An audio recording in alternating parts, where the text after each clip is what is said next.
Hello बच्चों, आपका स्वागत है मेरे YouTube चैनल कंबोज सर पर। तो बच्चों आज की वीडियो में देखिए हम क्लास 10th का चैप्टर नंबर 10 जिसका नाम है वृत्त यानी सर्कल। तो बच्चों इसमें टोटल हमारी 2 एक्सरसाइज है। इस वीडियो में देखेंगे हम कंप्लीट एक्सरसाइज 10.1। तो बच्चों एक्सरसाइज स्टार्ट करने से पहले एक प्रमेय समझ लेते हैं जो मैंने पीछे ऑलरेडी लिख दी है पहले से, ताकि टाइम ज़्यादा हमारा वेस्ट ना हो। प्रमेय 10.1 क्या कहती है? वृत्त के किसी बिंदु पर स्पर्श रेखा स्पर्श बिंदु से जाने वाली त्रिज्या पर लंब होती है। प्रमेय समझ में नहीं आएगी, इसको तो समझते हैं हम चित्र से। ठीक है, वृत्त के किसी बिंदु, वृत्त का हमने ये बिंदु ले लिया, ठीक है, किसी बिंदु पर स्पर्श रेखा बना देते हैं। स्पर्श रेखा किसे कहते हैं बच्चों? वृत्त को छूकर जाने वाली रेखा को हम स्पर्श रेखा बोलते हैं। और जहां पर ये टच कर रही है स्पर्श रेखा और जो बिंदु हमारा क्या है वृत्त का है, उसको हम बोलते हैं क्या? स्पर्श बिंदु बोलते हैं।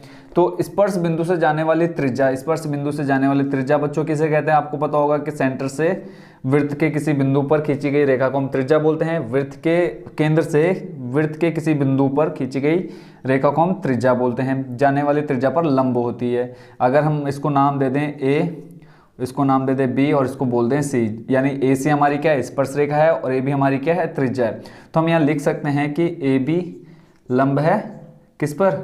ए सी पर।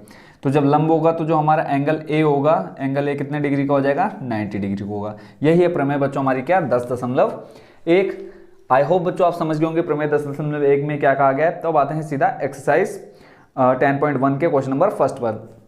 तो इसमें क्या है? एक वृत्त की कितनी स्पर्श रेखाएं हो सकती है? अब बच्चों स्पर्श रेखाएं अनंत हो सकती हैं। देखो कैसे?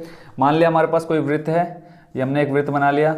स्पर्श रेखा मैंने अभी कहा है कि क्या? कि वृत्त के किसी एक बिंदु पर इस पर टच करने वाले बिंदु पर, किसी एक बिंदु से कोई हमें एक रेखा खींच दे, देखो स्पर्श कर रही है, ऐसे हम यहाँ खींच सकते हैं, ये स्पर्श करेगी, ठीक है। ऐसे यहाँ ये स्पर्श इस तरह से। तो हम कह सकते हैं कि किसी भी वृत्त पर अनंत स्पर्श रेखाएं खींची जा सकती हैं। तो आई होप बच्चों आप ये भी समझ गए होंगे। अब देखते हैं इसी का नंबर सेकंड। इसमें कहा है रिक्त स्थानों की पूर्ति कीजिए। रिक्त स्थानों की पूर्ति करनी है। इसमें देखो फर्स्ट नंबर, टोटल 4 है, इसमें फर्स्ट नंबर पढ़ते हैं। किसी वृत्त की स्पर्श रेखा उसे कितने बिंदुओं पर प्रतिच्छेद करती है? देखो कितने बिंदु पर प्रतिच्छेद करेगी? कौन? स्पर्श रेखा की बात की तो देखो स्पर्श रेखा हमेशा एक ही बिंदु पर प्रतिच्छेद करती है।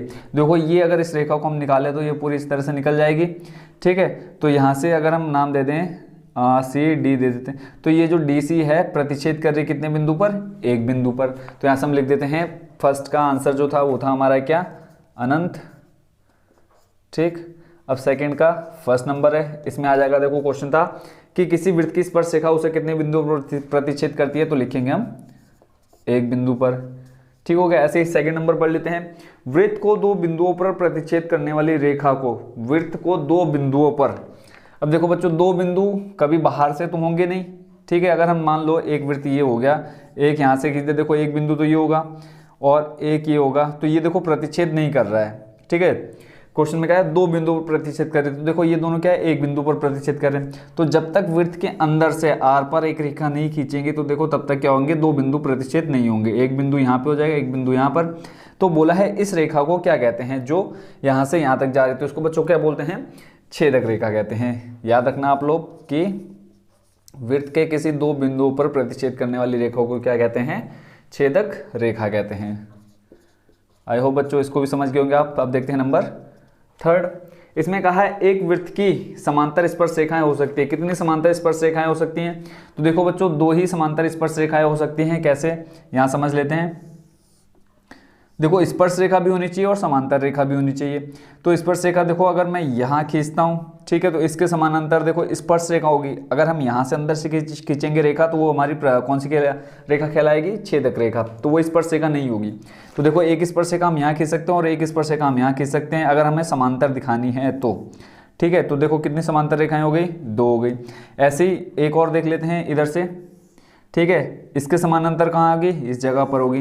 तो यहाँ से हम इजीली समझ सकते हैं कि किसी भी वृत्त पर कितनी स्पर्श समांतर स्पर्श रेखाएं हो सकती हैं। तो यहाँ लिखेंगे हम 2, ठीक है। कैसे कैसे 2 हैं तो आप लोग समझ गए होंगे बच्चों, ठीक है। अब देखते हैं नंबर 4। इसमें क्या है? वृत्त तथा उसकी स्पर्श रेखा, वृत्त तथा उसकी स्पर्श रेखा के उभयनिष्ठ बिंदु को, उभयनिष्ठ बिंदु यानी जो कॉमन आ रहा है, यानी स्पर्श रेखा का भी सेम बिंदु हो और वृत्त का भी सेम बिंदु हो, इस बिंदु को हम क्या कहते हैं? मैंने स्टार्टिंग में ही कहा था, इसको क्या कहते हैं? स्पर्श बिंदु कहते हैं। स्पर्श बिंदु कहते हैं, स्पर्श बिंदु कहते हैं। तो ये हो गया बच्चों हमारा क्वेश्चन नंबर सेकंड भी कंप्लीट। अब देखते हैं नंबर थर्ड। जो नंबर थर्ड है वो रिलेटेड है प्रमेय 10.1। अगर आप प्रमेय 10.1 समझ गए तो इस क्वेश्चन का आंसर भी आप इजिली निकाल सकते हैं। क्वेश्चन नंबर देखते हैं हम थर्ड। इसमें कहा है 5 सेंटीमीटर त्रिज्या वाले एक वृत्त के बिंदु P पर स्पर्श रेखा। सबसे पहले तो हम क्वेश्चन में जैसे कहा है 5 सेंटीमीटर त्रिज्या का एक वृत्त बनाना है, तो मान लेते हैं हमारा जो ये वृत्त है, ठीक है, 5 सेंटीमीटर का इसका केंद्र मान लेते हैं हम O। जब आप प्रकार से बनाएंगे तो बिल्कुल एग्जैक्ट बनेगा। 5 सेंटीमीटर त्रिज्या का स्केल और प्रकार की सहायता से बनाना है आपने। 5 सेंटीमीटर त्रिज्या का एक वृत्त, फिर आगे क्या कहा है कि किसी बिंदु P पर स्पर्श रेखा PQ, स्पर्श रेखा दे रखी है PQ, तो हम यहाँ से लेते हैं स्पर्श रेखा और ये आ जाएगा हमारा क्या PQ। स्पर्श रेखा हो गई PQ। क्वेश्चन में क्लियरली कहा है कि एक स्पर्श रेखा है PQ। और आगे देखते हैं O से जाने वाली एक रेखा से बिंदु, O से जाने वाली एक रेखा से एक बिंदु Q इस प्रकार मिलती है कि OQ 12 सेंटीमीटर। OQ ये यहाँ से यहाँ तक कितना है बच्चों, 12 सेंटीमीटर है। OQ 12 centimetre. PQ की लंबाई ज्ञात करनी है, यहाँ से यहाँ तक की लंबाई हमें ज्ञात करनी है। तो बच्चों को आप लोग बता सकते हैं कि O से P तक की दूरी कितनी दे रखी है, बता सकते हैं। देखो स्टार्टिंग में ही कहा है 5 सेंटीमीटर त्रिज्या, तो त्रिज्या बच्चों क्या होती है, हम कहीं पर भी केंद्र से वृत्त पर एक रेखा खींच सकते हैं, वही हमारी क्या होगी, त्रिज्या होगी। तो ये देखा है हमको कितना, 5 सेंटीमीटर। ठीक है, अब देखो ये दे रखा है, ये दे रखा है, निकालने के लिए क्या कहा है PQ निकालने के लिए कहा है। तो यहाँ से बच्चों हमने प्रमेय 10.1 क्या देखी थी कि वृत्त के किसी बिंदु पर स्पर्श रेखा, देखो वृत्त के किसी बिंदु पर स्पर्श रेखा स्पर्श बिंदु से जाने वाले त्रिज्या। अब ये स्पर्श रेखा के बिंदु से जाने वाली त्रिज्या क्या होती है, इस पर स्पर्श रेखा पर लंब होती है। तो यहाँ से हम लिख सकते हैं कि OP लंब है किस पर, PQ पर। तब जो एंगल P होगा, देखो जो एंगल P हो जाएगा कितने डिग्री का हो जाएगा, 90 डिग्री। अब ये समकोण त्रिभुज हो गया। समकोण त्रिभुज होने पर हमें पता है कि तीसरी भुजा निकालने के लिए हम किसका यूज करते हैं, कौन से फॉर्मूले का, पाइथागोरस प्रमेय का। तो यहाँ लिख लेंगे पाइथागोरस प्रमेय से, पाइथागोरस प्रमेय से। क्या होता है बच्चों पाइथागोरस प्रमेय, कर्ण का स्क्वायर बराबर लंब का स्क्वायर प्लस आधार का स्क्वायर। अब कर्ण, लंब और आधार क्या होता है, ये कैसे समझेंगे। देखो जब ये 90 डिग्री इसकी सम्मुख भुजा हमेशा क्या होती है, कर्ण होती है, ये आपने याद रखना है। और कर्ण की सम्मुख भुजा क्या हो जाएगी, लंब, और जो नीचे रहेगी वो जाएगा हमारा आधार। ठीक है, तो सारी वैल्यू रख देनी। कर्ण देखो कितना दे रखा है, 12, तो यहाँ पे लिखेंगे 12 का स्क्वायर। लंब निकालना है तो इसको हम ऐसे रखेंगे, लंब की वैल्यू हमारी कितनी है PQ, तो ये आ जाएगा PQ का स्क्वायर प्लस आधार दे रखा है 5। ठीक है, और ये हो जाएगा 5 का स्क्वायर। तो देखो 12 का स्क्वायर करेंगे कितना आ जाएगा, 144 बराबर PQ स्क्वायर, और 5 का स्क्वायर करेंगे आ जाएगा 25। ठीक है, अब इस 25 को ले आएंगे लेफ्ट साइड में, क्यों, क्योंकि हमें निकालना है किसका मान, PQ का। तो PQ को रखेंगे हम एक साइड में, ये है PQ का स्क्वायर बराबर में देखो 25 को ले जाएंगे लेफ्ट में तो हो जाएगा 144, और प्लस का 25 है लेफ्ट में जाएगा, हो जाएगा माइनस का 25। इसको सॉल्व करके आ जाएगा बच्चों कितना, 119, और हमारे पास क्या है इक्वल में PQ स्क्वायर। अब यहाँ से इसकी वैल्यू निकालनी है सिर्फ PQ की, तो यहाँ से स्क्वायर हटेगा, उधर क्या लग जाएगा हमारे पास रूट, तो ये आ गया रूट में 119 सेंटीमीटर। PQ पूछा था, PQ आ गया हमारा कितना, रूट में 119। और इसमें बच्चों क्वेश्चन नंबर थर्ड में हमें ऑप्शन भी दे रखे थे 12, 13, यहाँ देख सकते हैं आप 12, 13, 8.5, और डी नंबर है रूट में कितना 119। ठीक है, तो जो हमारा आंसर सही हो, कौन सा सही हो जाएगा, डी नंबर हमारा क्या हो जाएगा, राइट होगा। तो ये होगा बच्चों हमारा क्वेश्चन नंबर थर्ड भी कंप्लीट। अब इसमें जो लास्ट क्वेश्चन बचा है वो है रचना से, और इसमें कोई रचना करने के लिए नहीं कही है, सिर्फ जैसे जैसे क्वेश्चन में कहा हम वैसे वैसे एक डायग्राम बना देंगे। ठीक है, और ज़्यादा हमें कुछ इसमें करने की ज़रूरत नहीं है। तो सीधा समझते हैं यहाँ पे क्वेश्चन नंबर 4, और इसको हम डिटेल से ज़्यादा भी नहीं करेंगे क्योंकि ये क्वेश्चन आपके एग्जाम में कभी भी नहीं आएगा। आएंगे तो क्वेश्चन आएंगे एक्सरसाइज 10.2 से, और नहीं तो एक एक नंबर का क्वेश्चन बच्चों आपका बनेगा, ये फर्स्ट वाला और सेकंड में से कोई एक दे देगा आपको बच्चों एक एक नंबर में। ठीक है, और एक इस टाइप का क्वेश्चन भी आ सकता है कि कर्ण या लंब या आधार की लंबाई ज्ञात करनी है, दूरी ज्ञात करनी है। क्वेश्चन नंबर 4 पर लेते हैं। इसमें कहा है एक वृत्त खींचिए और दी गई रेखा के समानांतर दो ऐसी रेखाएं खींचिए कि उनमें से एक स्पर्श रेखा हो तथा दूसरी छेदक रेखा हो।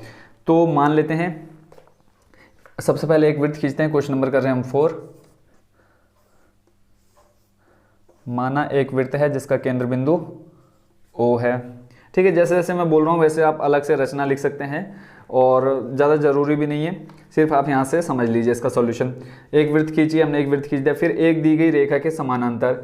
अब एक मान लिया जो दी गई रेखा है उसको हम मान लेते हैं AB, ठीक है। ये रेखा मान लिया हमने AB के समानांतर। अब इसके समानांतर खींचनी है, यानी इधर। और कौन सी दो रेखाएं खींचनी है? ऐसी खींचिए कि उनमें से एक स्पर्श रेखा हो। स्पर्श रेखा बच्चों आप स्टार्टिंग में समझ गए होंगे, तो मान लेते हैं कि ये जो यहाँ से है ये हो गई क्या? स्पर्श रेखा। इसको नाम देते हैं हम CD। ये इसका हो गया उभयनिष्ठ बिंदु M। तो एक स्पर्श रेखा खींच दी किसके? हमने AB के समानांतर है। देखो CD समानांतर है किसके? AB के।